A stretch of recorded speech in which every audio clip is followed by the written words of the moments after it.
Yes, Honourable Leader of the Opposition. Thank you, Madam Speaker.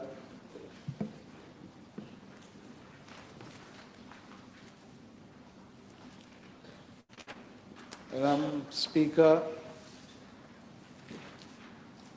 toute la République est concernée par le Special Allowance Bill, un projet de loi qui concerne la classe travailleuse, mais aussi le patronat, et je suis sûr qu'ils nous suivent avec beaucoup d'attention. Madame la Présidente, ce projet de loi découle d'une promesse électorale annoncée dans un premier temps par l'Alliance Les Peuples et par la suite l'Alliance du Changement. Il y a unanimité sur le fait que les travailleurs obtiendront un boni de 14e mois grâce à l'ancien Premier ministre. Parce que c'est lui qui a annoncé ça en premier. Mais malheureusement, ce gouvernement a décidé que seulement une partie des employés vont obtenir ce boni de 14e mois. Permettez-moi de faire la chronologie des annonces, parce que c'est important pour comprendre là où nous en sommes aujourd'hui. Je l'ai dit, le leader de l'Alliance Les Peuples, Pravin Jagnat, avait fait cette annonce lors d'un rassemblement à Phoenix le 3 novembre. Et par la suite, les dirigeants de l'Alliance du Changement lui ont emboîté le pas lors d'une conférence de presse quelques jours plus tard. Et l'actuel Premier ministre avait confirmé cette promesse lors d'une émission sur une radio. Pour en revenir à ce que le ministre avait dit un peu plus tôt et la remarque que j'ai eue, il faut aussi souligner que c'est en novembre 2023 que le leader de l'opposition d'alors avait évoqué cette proposition. Et à travers une private notice questions, ce à quoi le ministre d'alors avait répondu qu'il faudra faire des consultations avant de prendre une telle décision, Madame la Présidente. Un an après cette PNQ et un mois après les élections générales, soit maintenant, le gouvernement vient de l'avant devant cette auguste assemblée pour l'introduction d'un paiement d'un boni de 14e mois, mais seulement pour les employés touchant un salaire moins de 50 000 roupies. C'est la première trahison de ce gouvernement envers son électorat et envers la population. Je dirais une première étape de serre-ceinture pour la population. Un gouvernement qui montre déjà, malheureusement, qui se soumet au diktat du gros capital. Au fait, si j'évoque cela, Madame la Présidente, c'est suite aux déclarations de l'honorable Deputy Prime Minister lors d'une conférence de presse samedi, je pense, où il a évoqué que le gouvernement avait subi des fortes pressions pour fixer le seuil salarial à 30 000 roupies. Est-ce que ce gouvernement a cédé aux pressions du patronat pour ne pas payer ceux touchant des salaires de moins que 50 000 roupies? Madame la Présidente, une des raisons de ce vote massif lors des dernières élections en faveur de l'Alliance du Changement était évidemment la promesse de ce boni de 14e mois. Un vote qui comporte sûrement ceux ayant un salaire plus de 50 000 roupies. Honourable members, he has the floor. 1 minute.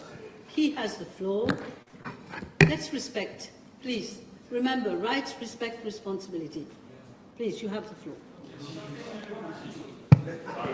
Thank you, Madame Speaker. Et c'est pourquoi, Madame la Présidente, j'ai élaboré la chronologie des événements avant les élections, parce que sans cette promesse, je le dis, les résultats auraient pu être autrement.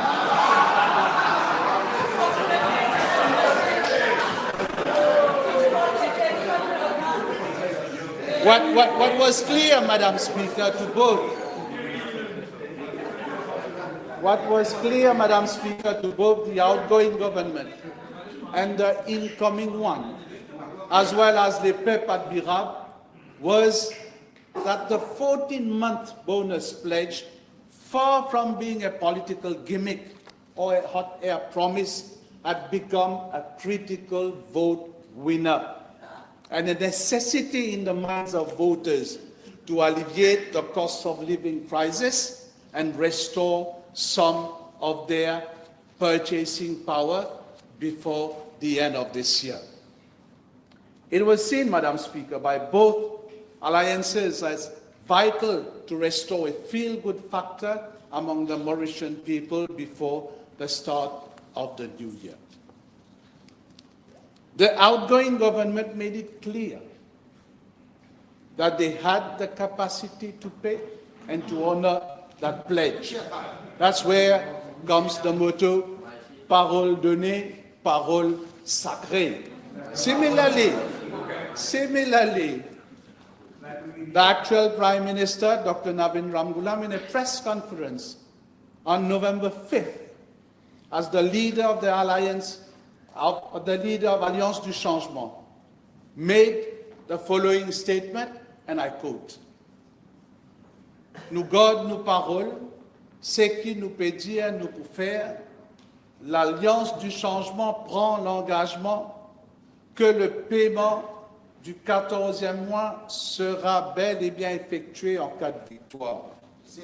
Now, Madam Speaker, government has changed its tune, saying only those earning less than 50,000 rupees will receive a 14-month bonus.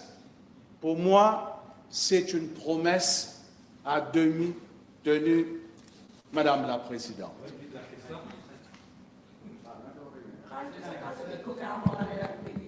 Madam Speaker, I cannot hear such words in this House, Madam Speaker. May I ask that these words be withdrawn?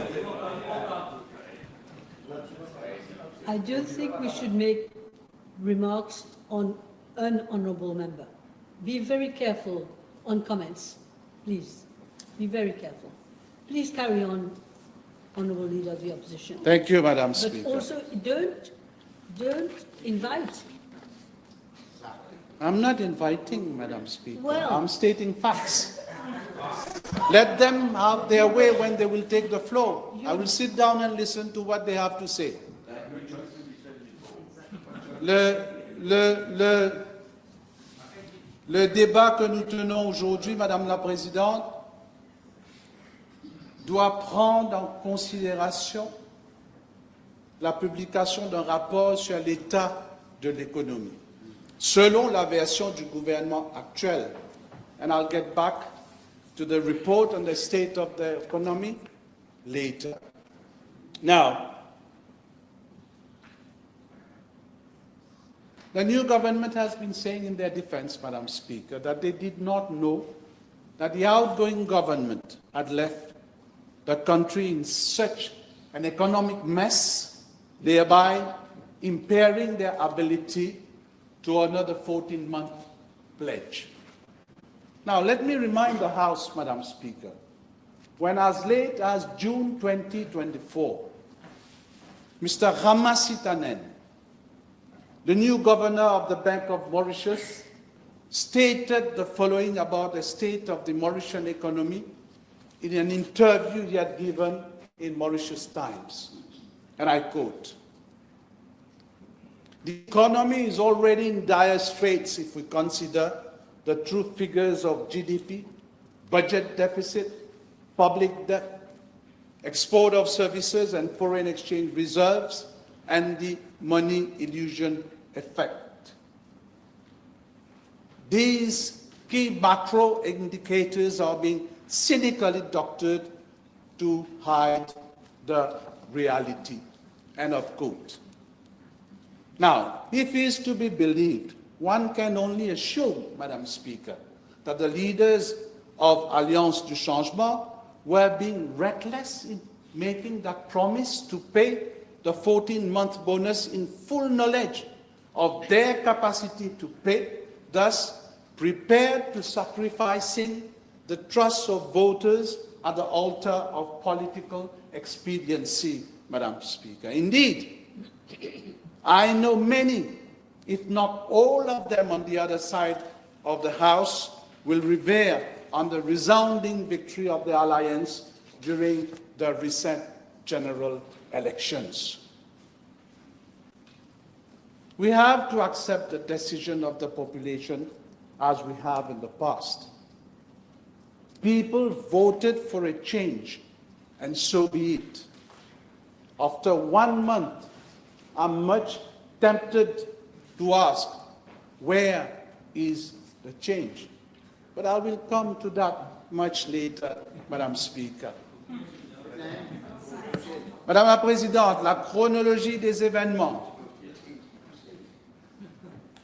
À la suite des élections générales, démontre clairement que le gouvernement préparait l'opinion publique sur la révision de leurs promesses électorales. La présentation du rapport sur l'état de l'économie va dans ce sens. Et, comme je l'ai dit un peu plus tôt, le projet de loi qui est présenté à cette Chambre aujourd'hui est étroitement lié à the State of the Economy Report. Maintenant, laissez-moi venir sur le projet de loi et permettez-moi de soulever certaines sections de ce projet de loi que je qualifierais d'injustes. La première, Madame la Présidente, c'est le non-paiement aux travailleurs bénéficiant plus de 50 000 roupies. Sur ce point, la population, je pense, attend par exemple des explications de l'honorable Soubron, qui est syndicaliste et qui je pense, doit venir expliquer, Madame la Présidente. Et le fait de pénaliser une catégorie des travailleurs de ce pays, le gouvernement débute son règne en créant une frustration parmi son électorat, mais aussi parmi la population, Madame la Présidente. Let me get to close 3 subsection 5A of the bill, where it is stipulated that every employer shall pay the special allowance in 2 equal installments, where 1, the first installment is paid not later than on the last working day of December 2024, and 2, the last installment is paid on the last working day of January 2025. Madam Speaker, it is all too clear that the above proposed provision is a mandatory section imposing a positive duty on every employer to pay the special allowance in 2 equal installments. It is our firm contention that the employer should instead have had an obligation imposed on him to pay the special allowance in one full and final installment in December, and that well before the last working day, so as not to defeat its purpose. Furthermore, Madam Speaker, that same clause, that is clause 3, subsection 5A, leaves no doubt that it is to read subject to clause 3, subsection 5B. And now, if I may, it is both my firm and reasoned opinion that that subsection 5B is loosely drafted, and this may possibly create some practical difficulties or confusions, and more importantly, Madam Speaker, open floodgates for potential abuse by unscrupulous employers. And I say so for the following reasons, and I'll explain. First, by allowing an employer and an employee to agree on the payment of a special allowance in not more than 4 equal installments on the condition that such a payment starts on the last working day of December 2024, and the remaining installments are paid on such dates as they may agree. Madam Speaker, therefore, on a literal interpretation of this first part of the clause, an employer and an employee may agree to straddle the payment across 4 equal installments, and there is no mention of a specific time frame within which the 4 installments should be paid. I am of the view, Madam Speaker, that there are not sufficient safeguards in the present bill to ensure that any agreement reached under this section is through a transparent and documented process and done in a fair and honest manner to effectively rule out any real possibility of undue influence, intimidation, threats, or any form of coercion in the mind of the worker to secure such an agreement. This is why I believe that in its current form, this section does not provide adequate guarantees to the working class and is dangerous in the hands of some inconsiderate employers. Now, these 2 distinct rules will also create 2 categories of workers. One who gets paid in 2 installments and by not later than the end of January 2025, and others who, because of an agreement which has been reached, payment will be made in 4 equal installments without a specific time frame. And that, as highlighted, in situations where there will be no proper supervision or adequate control by the state. Now, I also, the Honorable Minister mentioned that. I also wish to add that there is no offense specified under Clause 6 in relation to acts and doings or omissions on the part of an employer who may fraudulently, intentionally, negligently, recklessly, or carelessly mislead the employee into an agreement under Clause 3, subsection 5B, and therefore justifying the apprehension which an employee may have. Anyway, at any rate, the penalty imposed should a person be found to have committed an offense under the Act shall on conviction be liable to a fine not exceeding only 5,000 rupees, which is relatively, Madam Speaker, a weak penalty and unlikely to have a meaningful punitive effect to forced compliance.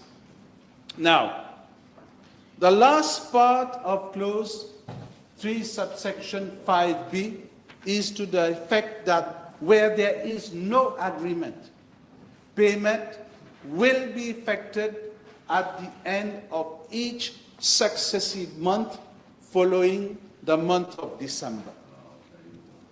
Madam Speaker, this part is most vague and imprecise, and one is left wondering whether there is any legal need to have this part. For if there is no agreement, then it means technically that the provision of clause 3 subsection 5a should prevail. Clause 3 subsection 5a, which specifies the time period to pay in 2 installments, not later than the last working day of January, cannot be made subject to this limb of clause 3 subsection 5b, where there is no agreement and no clarity so as to by when the payment should be completed.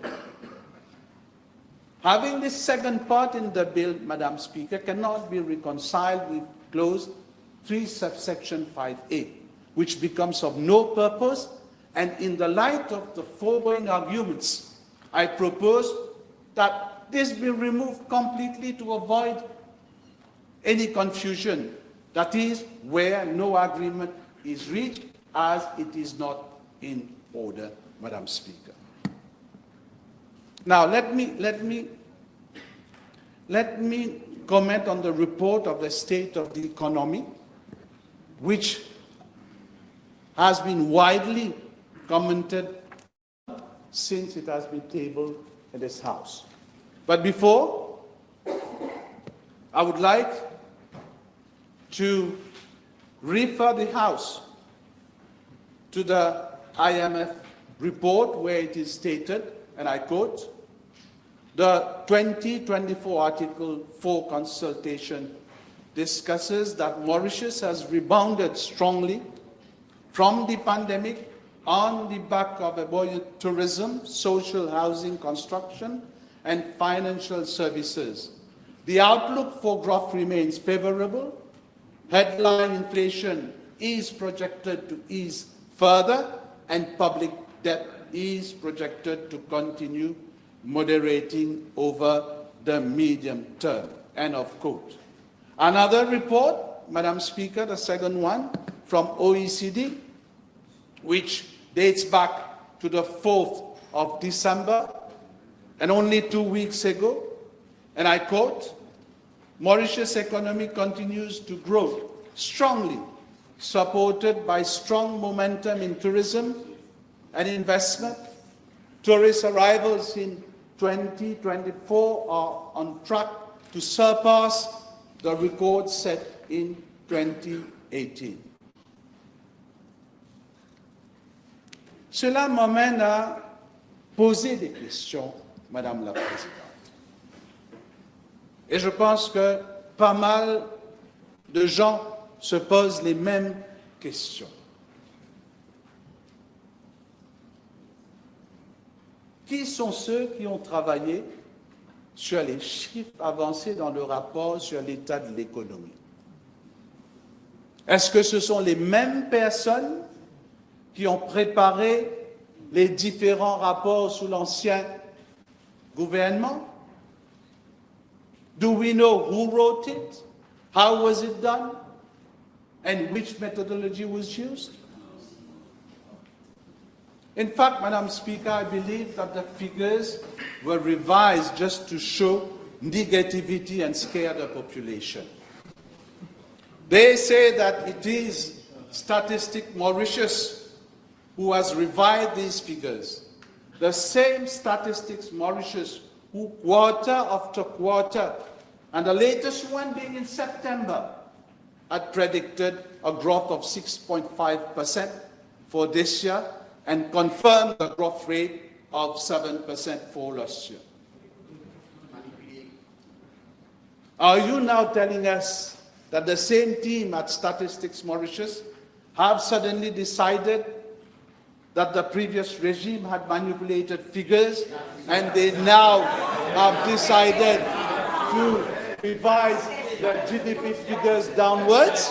Or are you telling us that? Are you telling the population that this is a joke, Madam Speaker? One which we will pay dearly on the international scene. Madam Speaker, I ask that question again. Who has done this State of the Economy report? We have to know. This is why I am putting that question. Was it baked by those around the Honorable Prime Minister? Those who believe that scaring the population and removing all social gains will make the Prime Minister popular? Je pense qu'il y a des questions légitimes que tout le monde, que la population est en droit de se poser. Un mois après les élections, ce gouvernement a brossé un tableau noir de l'économie de notre pays. The PM has been talking, the Prime Minister has been talking about voodoo economics. But he should remember the days when in this country we were talking about the infamous Troubinique, and some years later, l'imposition des taxes sur la classe moyenne de ce pays. Today, voodoo experts have struck again, Madam Speaker.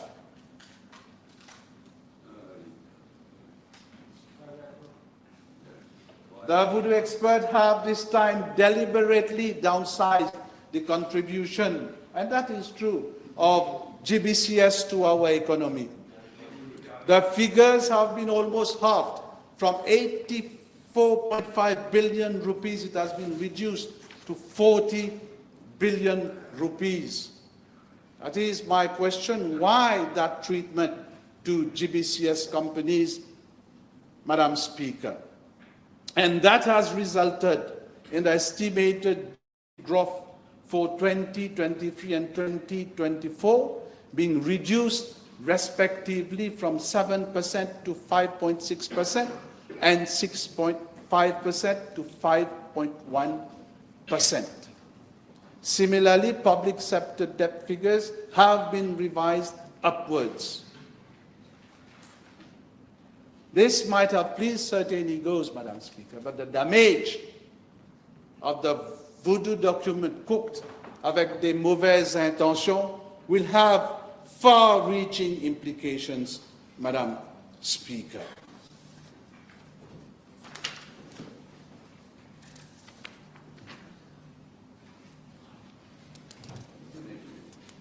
Now, let me get back to the threshold that have been put forward in the payment of the 14-month bonus. I believe it is not fair on the part of the minister to state that the payment of the 14-month bonus necessitates further borrowing by government and that it will put Mauritius at the risk of being downgraded. As I said earlier, the revised figures by this government of the economic and public finance fundamentals have already placed Mauritius on the downgrade trail. And when I refer to the report mentioned by the minister in his speech, we are going in that direction. Therefore, do not try to put the blame on the most deserved 14-month bonus for the workers of this country. Let me say it more emphatically. Had the MSM been in power, we would have paid the 14-month bonus as promised and at one go. We would not have invented excuses as this government is doing. Madam Speaker, we as a country have successfully rebounded from the COVID pandemic and managed an economic crisis initiated by the war in Ukraine. Nous ne sommes plus au creux de la vague, Madame la Présidente. The tourism sector is thriving and foreign investment have reached record numbers. Our country, and this is a fact, has witnessed unprecedented infrastructural transformation. So much so that we will witness impact of existing but also of new projects that have been initiated during the past 2 years and over the next coming 2 years. Madam Speaker, I understand the political game. Do not make the mistake of suggesting that nothing has been done during the past 10 years.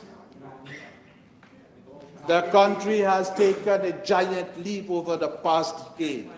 And it is the same civil servants currently working in your ministries who have made this possible. And it is thanks to their constant effort, courage, resilience that we have managed to deliver what we have delivered.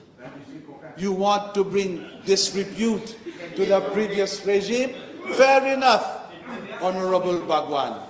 But be careful not to offend the very talented and the dedicated individuals who have given us, for example, the Saj Bridge, the Victoria Urban Terminal, the Metro Express, the sport complexes, and thousands of social housing units.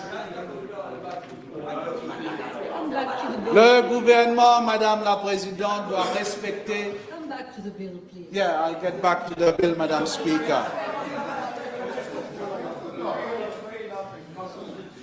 Le gouvernement doit respecter ses engagements pris auprès de ce peuple. And I'm not talking only about the 14th month, Madam Speaker. Now, as leader of the opposition, I have the responsibility to raise questions in this House. And I will do so, Madam Speaker. Autant de questions qu'il faut, parce que la population, Madame la Présidente, veut avoir des réponses. It is indeed, Madam Speaker, my first intervention in this House as leader of the opposition. I'm being very fair. I understand, Madam Speaker, that it is a new government with many newcomers, but also seasoned politicians sitting on the other side of the House and running a ministry for the first time. And like I said, il y aura une période de grâce. Et je vais respecter cela, Madame la Présidente. But come the next parliamentary session next year, this will not be the case. Je vais conclure, Madame la Présidente.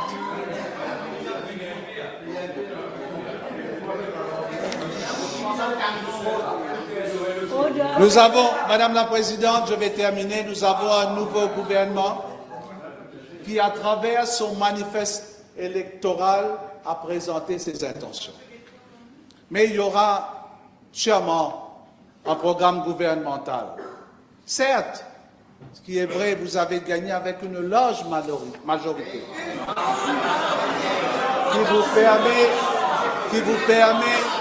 qui vous permet d'apporter des changements au niveau constitutionnel et institutionnel. J'espère qu'il n'y aura pas d'abus. Malheureusement, les premiers pas de ce gouvernement sont inquiétants pour la population. Une promesse que j'ai qualifiée un peu plus tôt de demi-teinte. Le peuple ne mérite pas une politique économique d'austérité comme cela avait été le cas entre 2005 et 2010. J'en ai terminé, Madame la Présidente. Merci.